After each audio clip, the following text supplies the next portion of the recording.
these signs of contradictions are everywhere. I want to pledge on behalf of my colleagues, the ministers, and particularly the Cabinet Standing Committee on Human Rights, that we will take your recommendations in good faith, and there are many. I'll have meetings with that group, and that group has very powerful ministers, so many generals. My deputy is the Minister of Internal Affairs. We have the Attorney General, we have the Minister for Defense, Minister of Foreign Affairs, the Minister of Gender, Labour, Social Development. We even have the Secretary General of the NRM, ex-official. We have the Government Chief Whip. A total of 9 powerful people are part of the Cabinet Standing Committee on Human Rights. We pledge to take your recommendations, but above all, we pledge to defend you, to take your decisions correctly. It is the duty of ministers not to interfere with the work of that technical people do. Many times we hear complaints. Sigaza ennaku 40 tugende mu kulonda naddala mu kalulu ka pulezidenti n'ababaka ba paliamenti. Okusinziira ku bye mbadde ndaba, tetubadde na mivuyo mingi ku kalulu kano, naye waliwo ebitusoomooza. Waliwo bye twalaba Ejjinja ne Kamuli, waliwo bye tulabye Gulu ne bitundu ebimu nga mu Kampala ne Kiruhura. Kiri eri akakiiko k'ebyokulonda okulembera ensonga eno ey'akalulu. Akakiiko k'ebyokulonda ke kakulembera buli kimu, era abapoliisi n'amagye babayambako buyambi. Ate n'ekirala, waliwo amateeka agakwata ku nsonga z'okulonda. Mu mateeka tokkirizibwa kuba muntu yenna. Omuntu olina kumumatiza. Oba olemereddwa okumumatiza, ojja kulinda mu kalulu akaddako. Naye toyinza gamba nti olw'okuba omuntu takanyiza naawe oba ebirowoozo byo tabiwagidde ng'oddaawo okumukuba bukubi. N'olwekyo nkubiriza akakiiko k'ebyokulonda, era nayogedde nabo gamba tegeeza nti bakulembere. Ate n'ekirala, n'abali mu kuvuganya n'ebibiina bye bakulembera balina okumanya nti tewali ali waggulu w'amateeka. Tulabula n'abo abaagala okukola emirimu gya poliisi n'amagye. Amagye go weegali n'abapoliisi weegali, naye kati waliwo abasazeewo okwekolamu omulimu ogw'okukola emirimu gya security egy'okukuba abantu mu Uganda.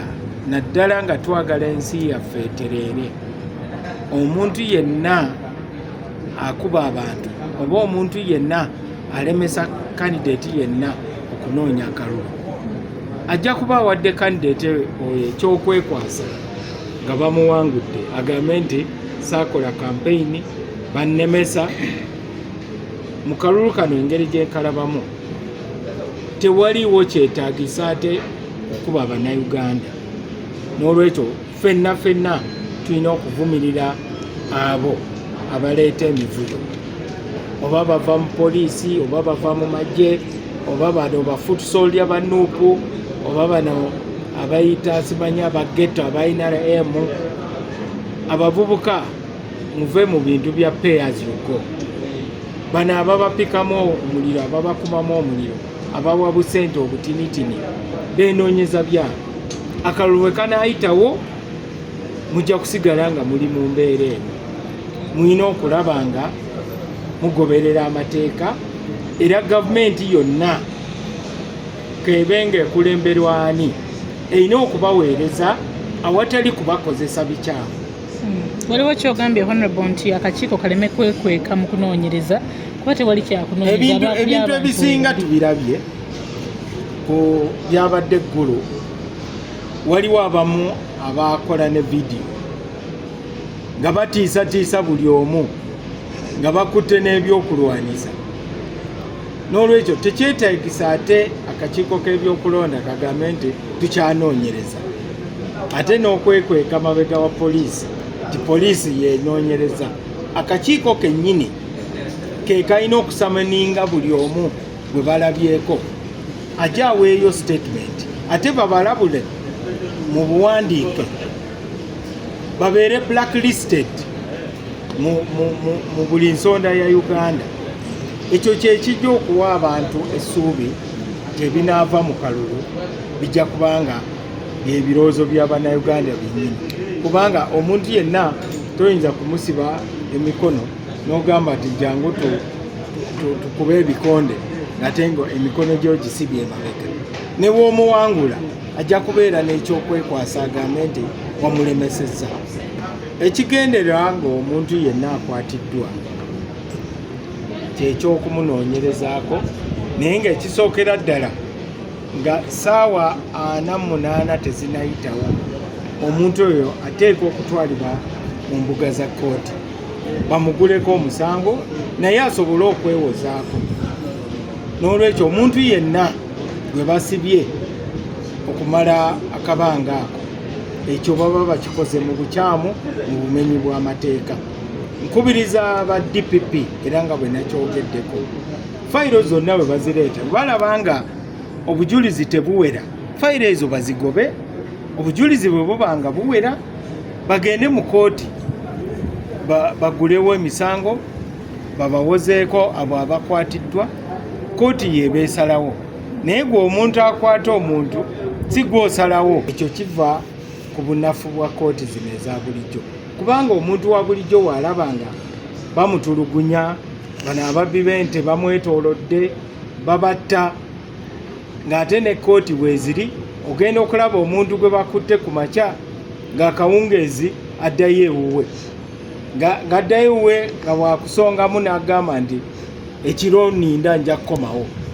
Kati awo olaba ng'Omunnayuganda nti alabira ddala nti mu mbeera ng'eyo afazaali kooti y'amagye eyingire mu nsonga zino kuba yo ebadde ekola mu bwanga. N'olwekyo tulina okwongeramu amaanyi mu kooti zino eza sivilyani. Kooti y'amagye esigale ng'ewoza emisango gy'abannamagye gyokka gyokka. Honorable, ogambye ebyabadde Gulu oli disappointed n'ab'ebyokwerinda ne NRM ate bateekeddwa ovaayo ne beegobako ne beesambajja. Toyinza kweyita kibiina naye nga okukkiriza abantu abamu abasiiwufu bw'empisa okukola ebintu ebikyamu mu bumenyi bw'amateeka nga bambadde ebintu bye. Kiringa nga ekereziya, omanyi mu ekereziya y'Abakatuliki abantu bambala sapule. Kati omuntu ogenda okukola ebikyamu ng'ayambadde sapule, awo ekereziya erina okuvaayo n'egamba nti wankobadde nga bambadde sapule si bantu baffe era tetubamanyi. N'olwekyo omuntu yenna ayeeyita owa NRM entuufu ekola ng'egoberera amateeka erina okuvaayo n'ebeesamba ng'egamba nti abantu bano tetubamanyi bali ku byabwe. Olaba oluusi ne gavumenti omuntu yenna ng'ayambadde oba yunifoomu ya poliisi oba ey'amagye nga bakola ebikyamu, gavumenti evaayo n'egamba nti abo babadde ku byabwe. Ekibiina ekigoberera amateeka, we generally have had a smooth campaign process compared to what we witnessed in 2021. Obviously, we are now left with about maybe 40 days to election day. And I still believe that all the problems we have witnessed can be solved. And what are these problems? Number one, there's need to have clear agreement on how candidates should move. Number two, we need to deal with intolerance. Why would I have to beat somebody just because they don't agree with me? The purpose of a campaign is persuasion. And historically, You cannot persuade somebody by beating them. You can force them into silence, and you end up with a time bomb which will explode in the future. We all have to condemn political intolerance. We have to condemn violence.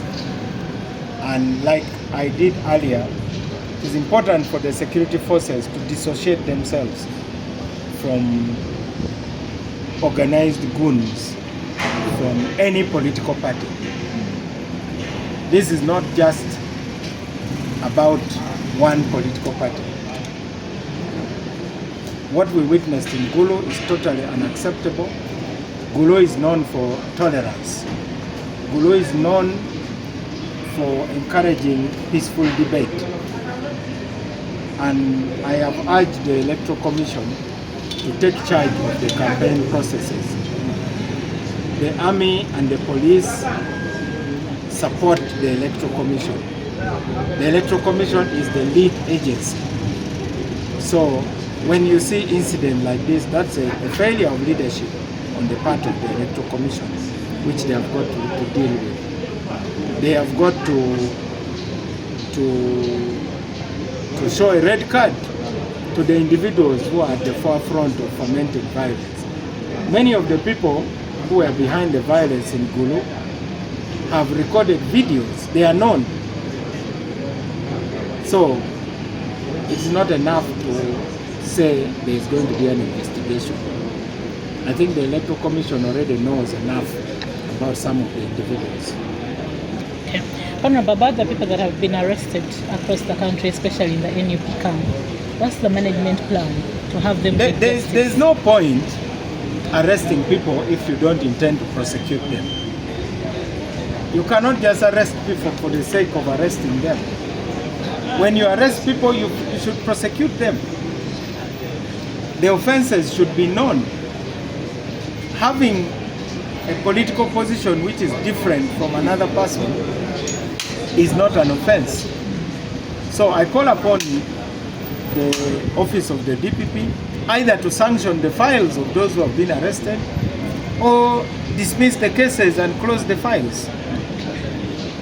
Sometimes the police may arrest and simply caution, but it's not necessary to detain people endlessly. In any case, under our laws, we are not supposed to keep any citizen in detention for more than 48 hours before taking them to court. So if anybody is being held beyond the 48-hour limit, that's already a violation of the law and the Constitution. Honorable, in the same vein, the cases of disappearances are cases that I can't comment on now because I don't have enough information. But I will take the time to go and find out more, and I'll share what I find out. But what I know is, if you arrest somebody, your duty is to take them to court. So all those individuals, including some